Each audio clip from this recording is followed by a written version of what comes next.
نماز شب کی پابندی کرنا ہے.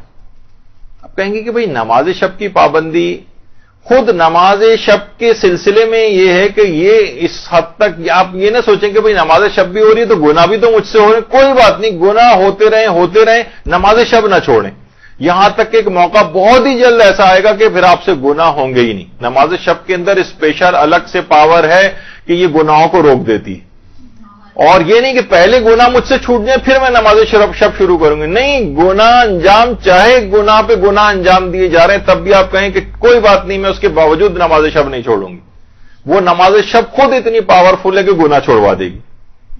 تو نماز شب کے اندر یہ خصوصیت ہے باقاعدہ. اور اس کی جو کاہلی ہے اس کو دور کرنے کا ایک طریقہ علماء یہ فرماتے ہیں کہ انسان قسم کھا لے کہ اگر مجھ سے نماز شب چھوٹی تو اگلے روز میں اس کی قضا انجام دوں گی، اور قسم شرعی کھا کر اپنے اوپر واجب کر لیں. جب دن کے اوقات کے اندر بھی آپ کو جو ہے وہ نماز شب جو ہے وہ پڑھنی پڑے گی تو ایک وقت ایسا لازمی آئے گا کہ آپ یہ سوچیں گی کہ نہیں پھر تو میں کیا فائدہ، جب مجھے دن میں بھی پڑھنی پڑی تو اصل ٹائم جو رات کا وقت ہے میں اسی وقت ہی کیوں نہ نماز شب پڑھ لیا کروں. تو یہ خود بخود آپ رات کے وقت صحیح طور پر بھی نماز شب پڑھنے کی پابند ہو جائیں گی. پورائے صداقت کے نام سے کتاب ہے علماء اور عرفا کے حالات پر. اس میں آیت اللہ علی آقا قاضی کے متعلق یہ بات ملتی ہے کہ آیت اللہ علی آقا قاضی کہ اس زمانے میں جب آیت اللہ علی آقا قاضی نجف میں ہوتے تھے تو ایک شخص تھا وہاں پر جو کہ ایک ڈاکو تھا قاسم نام کا. بہت چور اور ڈاکو، یعنی اتنا خطرناک آدمی تھا کہ لوگ اس کی شکل دیکھتے ہی ادھر ادھر ہو جاتے تھے.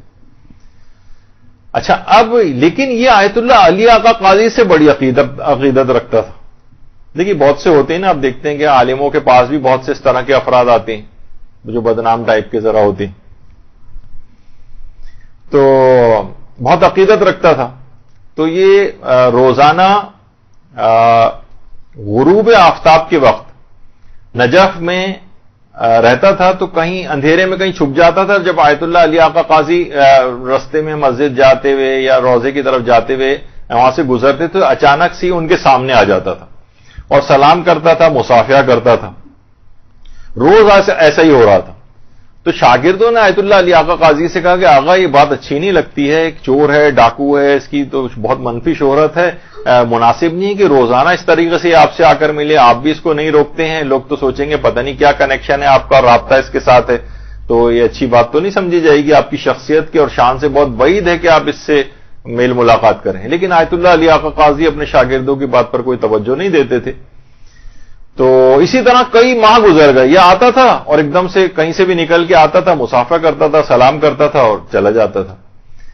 اچھا آیت اللہ علی آقا قاضی نے اس دوران کچھ نہیں کہا. جب کئی مہینے گزر گئے، دیکھیے امر و نہیں جب بھی انسان کرتا ہے تو اس کے اندر مصلحت سے بھی اس کو واقف ہونا چاہیے. ہماری فطرتوں میں جلد بازی بہت ہے، یعنی ادھر بس ہمیں کوئی چیز پتہ چلی اور پورا زمانہ اس کے اوپر عامل ہو جانا چاہیے. ہم آج ایک دن پہلے تبدیل ہوئے ہیں اور ہم نے نماز شب شروع کی اور سب لوگوں کے اوپر طنز کرنا شروع کر دیتے ہیں فوراً. یعنی ابھی ان کا ٹائم نہیں آیا ہے ٹھیک ہونے کا، تو تھوڑا وقت انسان امر و نہیں کے لیے بھی کچھ وقت درکار ہوتا ہے. تو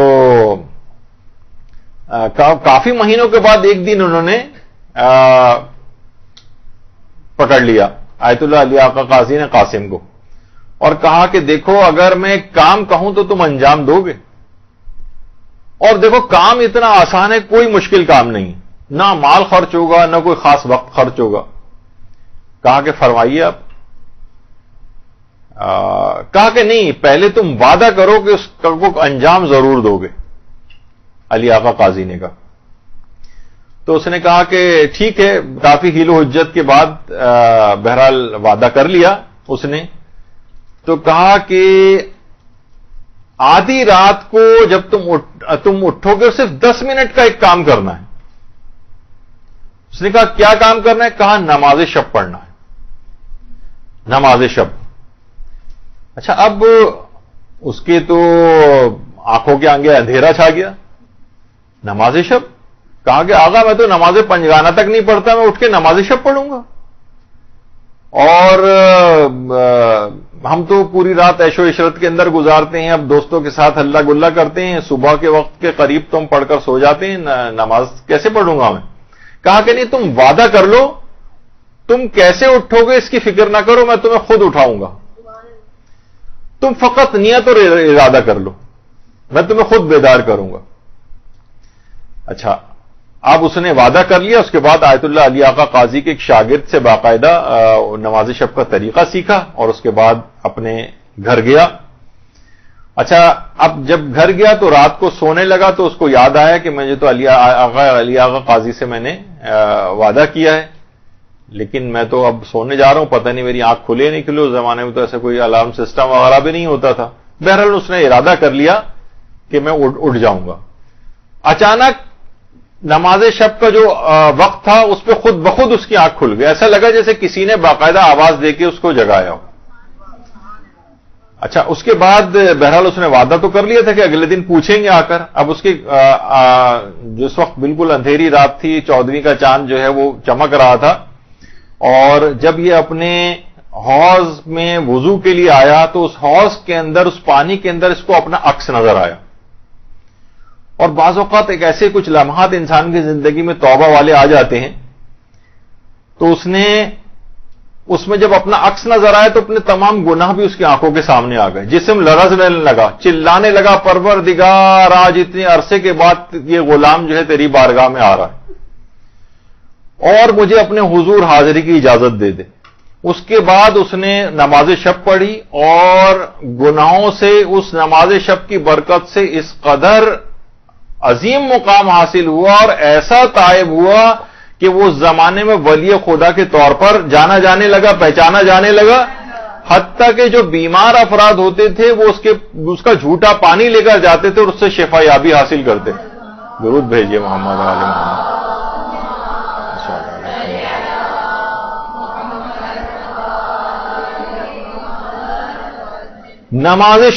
نماز شب نے اس قدر اس شخص سے، جب آیت اللہ علی آقا قاضی فرماتے تھے کہ اگر کوئی شخص دنیا چاہتا ہے تو بھی نماز شب پڑھے اور آخرت چاہتا ہے تو بھی نماز شب پڑھے. دنیا اور آخرت کی ہر خیر جمع ہے. اور یہ اتنی پاورفل نماز ہے کہ گناہوں کے ساتھ کوئی چور، ڈاکو، ڈکیت، قاتل کوئی ہو اس سے بھی گناہ چھڑوا دیتی، چاہے جائے گا کہ جو ان گناہوں کا شکار نہ ہو.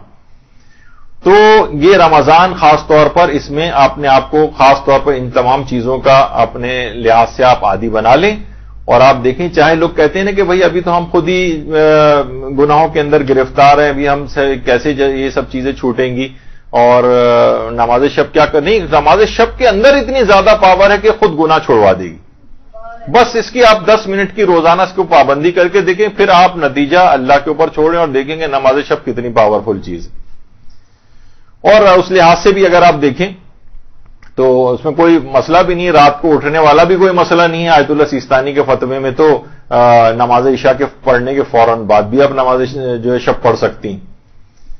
اچھا، نماز شب کو اگر رات ہی کو اٹھ کر پڑھنے چاہے جو اس کا اول وقت ہے فجر سے ذرا پہلے اٹھ کر پڑھنے کا، اگر کوئی جو افضل وقت میں بھی پڑھنا چاہے تو اس کا بھی ایک نسخہ آیت اللہ بہجت نے بتایا. آیت اللہ بہجت فرماتے تھے کہ اگر دن کی نمازوں کو آپ اول اوقات میں انجام دیں تو نماز فجر کے لیے اور نماز شب کے لیے بیدار ہونا مجھ پر چھوڑ دیں.